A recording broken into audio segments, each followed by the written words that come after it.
ਵਾਲੇਕੁਮ ਸਲਾਮ ਜੀ ਬਿਸਮਿਲ੍ਲਾ 180 ਦਾ ਭਾਈ ਵਧੀਆ ਉਹਨਾਂ ਦਾ ਪਿਆਰ ਹੈ ਸਾਡੇ ਨਾਲ ਪਿਆਰ ਕਰਦੇ ਨੇ ਉਹਨਾਂ ਦੀ ਮਿਹਰਬਾਨੀ ਹੈ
Nasıl buraya da seyahat ya, seyahatte çok var.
मैं फोन करांगा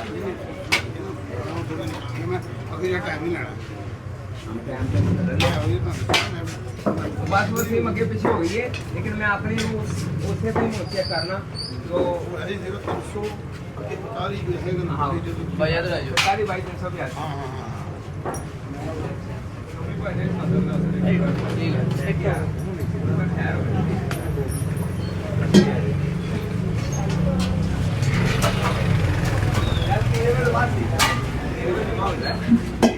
ढाई बजे से 3 बजे बाद पावर आओ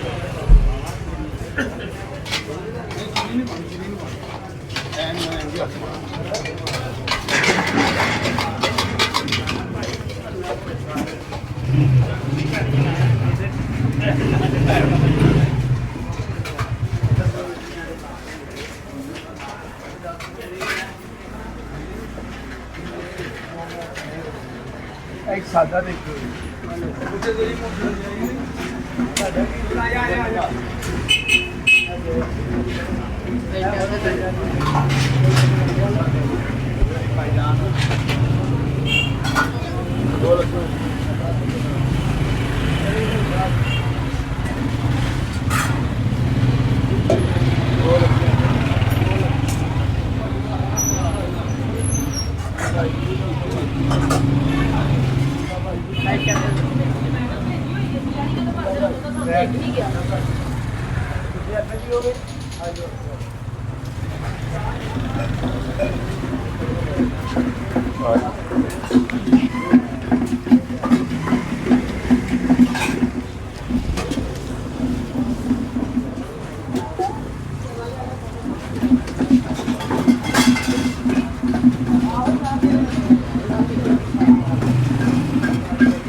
अस्सलाम वालेकुम सर। वालेकुम सलाम जी, बिस्मिल्लाह।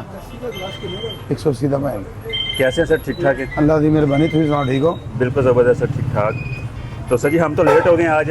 माशाल्लाह कितने बजे शुरू करते हैं आप? सुबह 4:30 इंशाल्लाह। और सर्दी गर्मी में सेम टाइमिंग होती है? नहीं, थोड़ी डिफरेंस है। अच्छा। यानी कि सर्दियाँ थोड़ा लेट आवांगे, थोड़ा यानी कि 5:30 5:15 बजे। अच्छा। अजकल गर्मियाँ 4:30 है। ठीक है। तो स्पैशलिटी ਤੁਹਾਡੀ ਸਿਰ ਲੱਸੀ ਹੈ? माशाल्लाह अल्लाह ਦੀ ਮਿਹਰਬਾਨੀ ਹੈ, ਹਰ ਚੀਜ਼ ਅੱਛੀ ਹੈ, ਕਿਸੇ ਵੀ ਕੈਮੀਕਲ ਹੈ ਨਹੀਂ। ਕੀ ਆਈਟਮ ਤੁਹਾਡੇ ਕੋਲ ਹੁੰਦੀ? ਸਾਡੇ ਕੋਲ ਮਾਸ਼ਾल्लाह ਦੁੱਧ ਹੈ ਜੀ, ਕੱਚਾ ਦੁੱਧ, ਮਿੱਠਾ ਦੁੱਧ। अच्छा। ਨਾਲ ਉਹਨਾਂ ਕੋਲ ਮੌਸਮ ਚੇਂਜ ਹੋ ਜਾਏਗਾ, ਫਿਰ ਗਜੜੇਲਾ ਹੋਏਗਾ। अच्छा, ਦੁੱਧ ਵੀ ਸਰ ਸਵੇਰ ਟਾਈਮ ਖਤਮ ਹੋ ਜਾਂਦਾ ਹੈ, ਉਹ ਵੀ ਸ਼ਾਮ ਟਾਈਮ ਹੁੰਦਾ ਹੈ? नहीं, वो दोपहर तक होता है, यानी कि आना शुरू हो जाएगा तकरीबन 12 12:30 बजे तक होएगा। उस तो बाद फिर दोबारा ताज़ा, शाम को फिर ताज़ा दोबारा आएगा। अच्छा, शाम ਨੂੰ ਫਿਰ ਓਪਨ ਕਰਦੇ ਹੋ? नहीं, खुली रहेगी दुकान, अच्छा, दुकान खुली रहेगी। दुकान खुली रहेगी। ਤੇ दोपहर के टाइम मीठा दूध होएगा। ਦੁਪਹਿਰ ਦੇ ਟਾਈਮ ਮਿੱਠਾ ਦੁੱਧ ਹੋਏਗਾ। ਮਿੱਠਾ ਦੁੱਧ ਸ਼ੱਕਰ ਵਾਲਾ ਹੋਏਗਾ ਜਾਂ ਚੀਨੀ ਵਾਲਾ? चीनी वाला। ਚੀਨੀ ਵਾਲਾ ਹੋਏਗਾ। ਸ਼ੱਕਰ ਨਹੀਂ ਇਸਤੇਮਾਲ ਕਰਦੇ? नहीं नहीं, ਅੱਛਾ, ਤੇ ਤੁਸੀਂ ਸਰ ਖੁਦ ਇੱਥੇ ਬੈਠਦੇ ਹੋ ਤੁਹਾਡੇ ਵਾਲਦ ਸਾਹਿਬ? नहीं वाल से बैठ देना माशाल्लाह। ਅੱਛਾ, ਤੇ ਸਵੇਰ ਓਪਨ ਉਹੀ ਕਰਦੇ ਨੇ? नहीं, कभी वो कर लेंगे, कभी कभी ज़्यादा नहीं करना। ਅੱਛਾ, ਮਾਸ਼ਾਅੱਲਾ। ਇਹ ਸਰ ਦੇਖਣ ਵਾਲਿਆਂ ਵਾਸਤੇ ਵੀ ਦੱਸ ਦਿਓ ਕਿ ਇਹ ਲੋਕੇਸ਼ਨ ਹੈ, ਕਿੰਨੇ ਤੋਂ ਵਜੇ ਤੱਕ ਆ ਸਕਦੇ ਆ ਜਾਂ ਸਾਰੀ ਗੱਲਬਾਤ ਸਾਡੀ ਐਗਜ਼ੈਕਟ ਲੋਕੇਸ਼ਨ ਕੀ ਹੈ? अंदरून शहर दे किसी ने आप पूछो जेदा लस्सी, ਅੱਛਾ, अंदरून लोहाड़ी गेट, ਠੀਕ ਹੈ, पानी वाला तला, गुमडी बाजार, सीधा रास्ता है साड़ा। ਠੀਕ ਹੈ। अच्छा, ਮਾਸ਼ਾਅੱਲਾ ਜ਼ਬਰਦस्त ਸਰ, ਬਹੁਤ ਅੱਛਾ ਲੱਗਿਆ। ਲੱਸੀ ਤੁਹਾਡੀ ਪੀਤੀ ਅਸੀਂ ਵੀ। क्योंकि ये ਹਾਂਜੀ, अच्छा माशाल्लाह ਬਹੁਤ ਜ਼ਬਰਦਸਤ ਟੇਸਟ ਹੈ। कितने तशरीफ ले आए हो? ਅਸੀਂ ਸਰ ਮੁਲਤਾਨ ਤੋਂ ਆਏ ਹਾਂ। माशाल्लाह माशाल्लाह। ਮੁਲਤਾਨ ਇੱਥੇ ਆਏ ਸੀ, ਲੇਕਿਨ ਲੋਕਾਂ ਨੇ ਫਿਰ ਦੱਸਿਆ ਕਿ ਯਾਰ ਤੁਸੀਂ ਮੁਲਤਾਨ ਇੱਥੇ ਲਾਹੌਰ ਆਏ ਹੋ ਤੇ ਲੱਸੀ ਨਹੀਂ ਪੀਤੀ ਜੇਦੇ ਦੀ, ਤੇ ਤੁਸੀਂ ਲਾਹੌਰ ਹੀ ਨਹੀਂ ਦੇਖਿਆ। अच्छा, ਤੇ ਬਾਕੀ ਹੁਣ ਤੁਹਾਡਾ ਇੱਥੋਂ ਸਿਸਟਮ ਖਤਮ ਹੋ ਗਿਆ, ਬਾਕੀ ਲੱਸੀ ਉਧਰ ਚੱਲ ਰਹੀ ਹੈ। और लस्सी तो चढ़ रही है। ਠੀਕ ਹੈ। ਇਹ ਫਿਰ ਕੀ ਸਿਸਟਮ ਤੁਹਾਡੇ ਕੋਲ ਜਿਹੜਾ ਤੁਹਾਡੇ ਕੋਲ ਪਿਆ ਹੁੰਦਾ ਸਾਰਾ ਦਹੀਂ ਵਗੈਰਾ, ਤੁਸੀਂ ਉਹਦਾ ਸ਼ਿਫਟ ਕਰ ਦਿੰਦੇ ਉਧਰ? ਅਸੀਂ ਇਧਰੋਂ ਤਿਆਰ ਕਰੀ ਜਾਂਦੇ ਆ, ਉਧਰ ਉਟਾਈ ਜਾਈਦੇ, ਉਹ ਫਿਰ ਨਾ ਗਾਹਕ ਨੂੰ ਦੇਈ ਜਾਂਦੇ ਨੇ, ਅੱਛਾ। ਬ੍ਰੇਕ ਨਹੀਂ ਲਗਾਉਂਦੇ। ਠੀਕ ਹੈ, ਅਗਰ ਅਸੀਂ ਬਣਾਵਾਂਗੇ ਇੱਥੇ ਦਿਆਂ, ਉਹ ਟਾਈਮ ਜ਼ਿਆਦਾ ਲੱਗ ਜਾਂਦਾ ਹੈ। ਠੀਕ ਹੈ। ਉਹਨੇ ਬਣਾਈ ਜਾਓ ਤੇ ਦੇਈ ਜਾਓ, ਉਹਨਾਂ ਨੇ ਫ੍ਰੀ ਕਰੀ ਤੇ ਸਰ ਜਾਂਦੇ। ਫੇਮਸ ਲੋਕ ਵੀ ਤੁਹਾਡੇ ਕੋਲ ਸੈਲੀਬ੍ਰਿਟੀ ਵੀ ਆਉਂਦੇ ਨੇ? ਜੀ, ਉਹਨਾਂ ਦੀ ਮੁਹੱਬਤ ਹੈ, ਉਹਨਾਂ ਦਾ ਪਿਆਰ ਹੈ, ਉਹ ਸਾਡੇ ਨਾਲ ਪਿਆਰ ਕਰਦੇ ਨੇ, ਉਹਨਾਂ ਦੀ ਮਿਹਰਬਾਨੀ ਹੈ। ਸਹੀ ਹੈ। ਬਹੁਤ ਸ਼ੁਕਰੀਆ ਸਰ ਤੁਹਾਡੇ ਟਾਈਮ ਦਾ, ਤੁਸੀਂ ਬਹੁਤ ਮਸਰੂਫ ਹੋ। ਨਹੀਂ, ਅੱਲਾਹ ਤਾਲਾ ਤੁਹਾਨੂੰ ਸਿਹਤ ਦੇਵੇ। ਤੁਸੀਂ ਮਾਸ਼ਾਅੱਲਾ ਨਾਲ ਆਪਣੇ ਕੀਮਤੀ ਵਕਤ ਚੋਂ ਵਕਤ ਕੱਢ ਕੇ ਸਾਡੇ ਕੋਲ ਆਏ, ਤੁਹਾਡੀ ਵੀ ਮਿਹਰਬਾਨੀ ਹੈ। ਜੀ, ਬਹੁਤ ਇਹ ਸ਼ੁਕਰੀਆ। ਸਾਨੂੰ ਜੀ ਬੜੀ ਖੁਸ਼ੀ ਹੋਈ, ਤਾਂ ਮਾਸ਼ਾਅੱਲਾ ਮੁਲਤਾਨੋਂ ਆਏ ਐਡੀ ਦੂਰੋਂ, ਹਾਂਜੀ, ਸਾਨੂੰ ਵੀ ਬੜੀ ਖੁਸ਼ੀ ਹੋਈ ਹੈ। ਬਹੁਤ ਸ਼ੁਕਰੀਆ ਇਹ ਸਰ। ਬਾਹਰ ਦੇ ਲੋਕ ਵੀ ਸਾਨੂੰ ਪਿਆਰ ਕਰਦੇ ਨੇ, ਯਾਦ ਕਰਦੇ ਨੇ, ਹਾਂਜੀ। ਉਹਨਾਂ ਦੀ ਮੁਹੱਬਤ ਹੈ। ਠੀਕ ਹੋ ਗਿਆ।